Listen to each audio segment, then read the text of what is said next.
Hello বন্ধুরা, কেমন আছো সকলে? আশা করি সকলে ভালো আছো। তো এই সময় তো সজনে ডাঁটা সজনে ফুল প্রচুর পরিমাণে পাওয়া যায়, তাই আজও আমি সজনে ডাঁটারই একটা রেসিপি করব। এর জন্য আমি নিয়ে নিয়েছি নরম নরম কচি কচি দেখে সজনে ডাঁটা, দুটো বেগুন, দুটো আলু আর একটা বড় সাইজের টমেটো। আমার তো এইরকম কচি কচি সজনে ডাঁটা খেতে ভীষণ ভালো লাগে। তোমাদের কার কেমন লাগে অবশ্যই আমাকে কমেন্ট করে জানিও। আর আমি যে রেসিপিটা তৈরি করছি এটা কিন্তু খেতে দারুণ টেস্টি হয়। মাছ মাংস না থাকলেও শুধু এই তরকারিটা মাখিয়েই নিমিষের মধ্যে এক থালা ভাত উধাও হয়ে যাবে। তাই অবশ্যই তোমরা বাড়িতে এই রেসিপিটা ট্রাই করো, আশা করি তোমাদেরও ভালো লাগবে। আমি নরম নরম কচি সজনে ডাঁটা নিয়েছি, এটা কিন্তু একটু মোটা সজনে ডাঁটা দিয়েও ভালো হয়। দেখো একে একে করে সব সবজিগুলো আমি কেটে নিচ্ছি। প্রথমে আমি ডাঁটাগুলো কেটে নিয়েছি।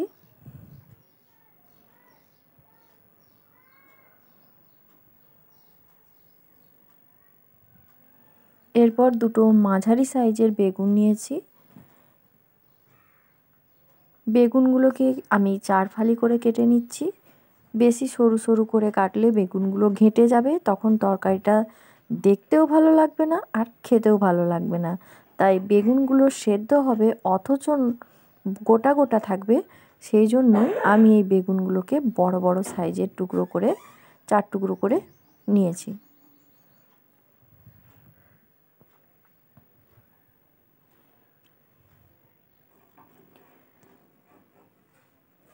সজনে ডাঁটা বেগুন সবই নরম, খুব সহজেই সেদ্ধ হয়ে যাবে। তাই আলুগুলোকে আমি কিন্তু খুব মোটা মোটা করে কাটবো না। একটা আলুকে 6 ফালি করা যায় সেইভাবেই আমি আলুগুলোকে কেটে নেব। না হলে আলু সেদ্ধ হবে না, বেগুন আর ডাঁটা সেদ্ধ হয়ে যাবে। তাই খুব মোটাও নয় খুব পাতলাও নয়, এইভাবে আলুগুলোকে কিন্তু আমি কেটে নিয়েছি। দেখো, দেখলেই তোমরা বুঝতে পারবে যে কিভাবে আলুগুলোকে আমি কেটেছি। তোমরাও বাড়িতে এইভাবেই আলুগুলোকে কেটে নেবে, তাহলে কিন্তু একসঙ্গে সব সবজি সেদ্ধ হয়ে যাবে।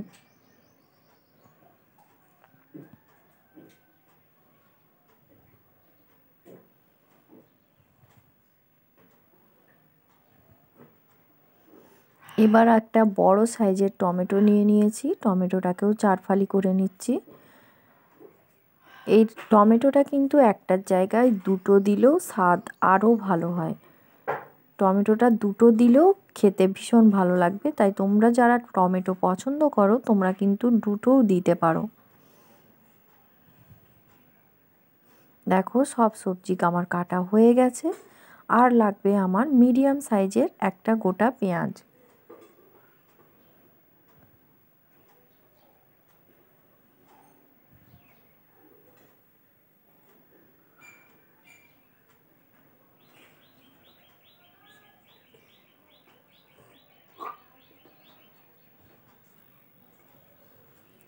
এবার গ্যাসে কড়া বসিয়ে তাতে সর্ষের তেল দিয়ে দেবো। অল্প করে সর্ষের তেলটা দেবো, খুব বেশি দেব না। দিয়ে সবজিগুলো এক এক করে আমি তুলে দেবো।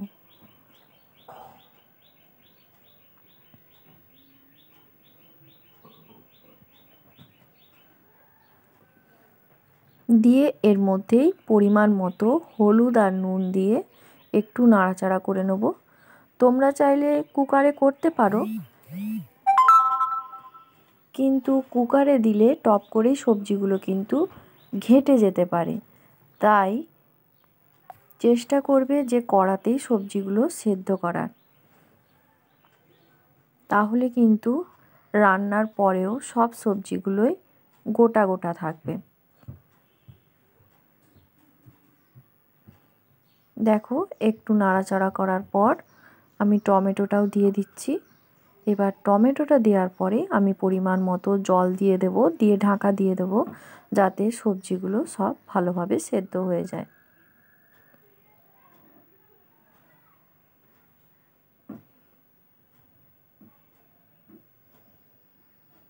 গরমের সময় এই রকম একটা সবজির তরকারি থালার পাশে থাকলে খেতে তো ভীষণ ভালো লাগে, তখন আর কিন্তু মাছ মাংসের প্রয়োজন হয় না।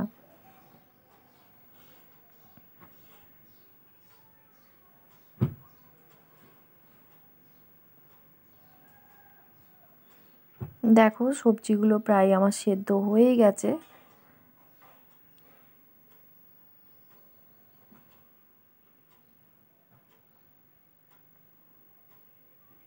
এবার এটাকে আমি ঢেলে নেব।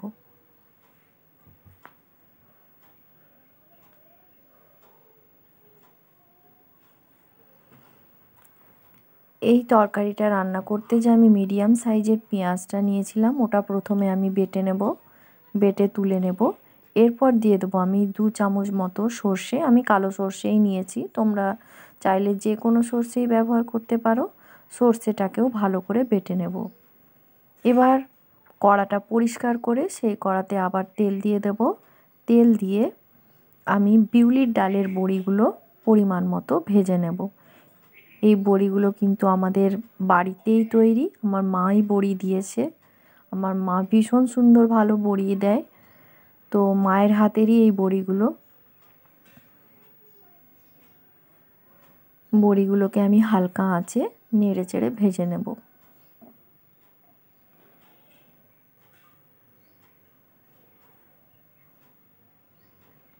বড়িগুলো আমার ভাজা হয়ে গেছে, তুলে নিচ্ছি।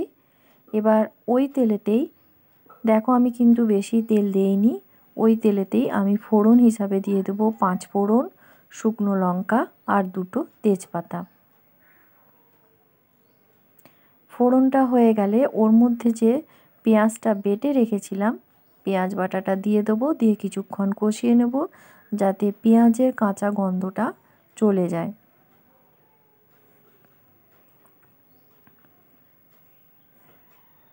পেঁয়াজটা ভাজা ভাজা হয়ে এলে ওর মধ্যে একে একে আমি গুঁড়ো মশলাগুলো দিয়ে দেব। প্রথমেই দিয়ে দেব আমি হলুদ গুঁড়ো, যেহেতু আগেও আমি হলুদ দিয়ে নুন দিয়ে সেদ্ধ করেছি, তাই আমি পরিমাণ মতোই হলুদ গুঁড়ো দেব। আর দেব লঙ্কার গুঁড়ো, খুব বেশি ঝাল দেব না, এই তরকারিটা কিন্তু খুব বেশি ঝাল ভালো লাগে না, তাই অল্প করেই লঙ্কার গুঁড়ো দেব। দিয়ে লঙ্কা হলুদ ভালোভাবে পেঁয়াজের সঙ্গে কষানো হয়ে গেলে যে সর্ষেটা বেটে রেখেছিলাম সেই সর্ষে বাটার কিন্তু শুধু জলটা দেব, খোসাগুলো দেব না, খোসাগুলো দিলে পেটের যন্ত্রণাও করে আর খেতেও ভালো লাগে না, তাই শুধুমাত্র জলটা ছেঁকে নিয়ে ওই জলটাই কড়ার মধ্যে দিয়ে দেব।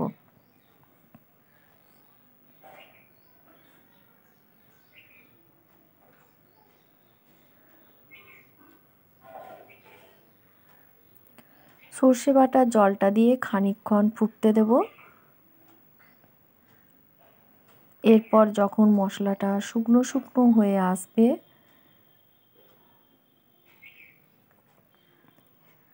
সেই সময় আমি যে সবজিগুলো সেদ্ধ করে রেখেছিলাম সেই সবজিগুলো দিয়ে দেব।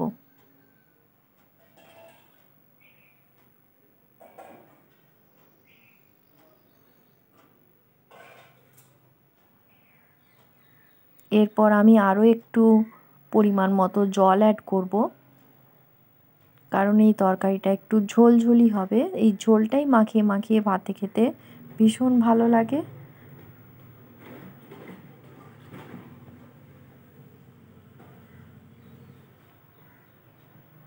কিছুক্ষণ তরকারিটা ফুটে গেলে আমি ওর মধ্যে ভেজে রাখা বিউলির ডালের বড়িগুলো মিশিয়ে দেব।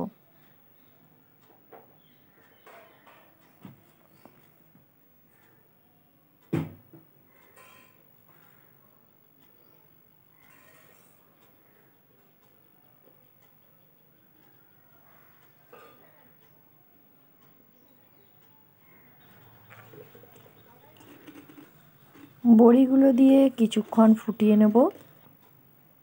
দেখো একদম সিম্পল একটা তরকারি, কিন্তু খেতে ভীষণ সুস্বাদু। এই গরমে তো ভীষণই মুখে টেস্ট ফিরিয়ে আনে, খেতেও ভালো লাগে। তো তোমরা অবশ্যই বাড়িতে একবার রেসিপিটি ট্রাই করো, আশা করি তোমাদেরও ভালো লাগবে। দেখেই মনে হচ্ছে তো যে একবার ভাতে মাখিয়ে খাই। তো সত্যি বন্ধুরা ভীষণ টেস্টি এই তরকারিটি, তোমরা অবশ্যই বাড়িতে একবার ট্রাই করো। আর ট্রাই করে আমাকে অবশ্যই জানিও কেমন লেগেছে। আর যদি ভালো লাগে প্লিজ একটা লাইক কমেন্ট শেয়ার করো। আজ তাহলে এই পর্যন্তই। দেখা হচ্ছে তোমাদের সঙ্গে নতুন কোনো রেসিপি নিয়ে। ততক্ষণ পর্যন্ত তোমরা সকলে সুস্থ থেকো, ভালো থেকো।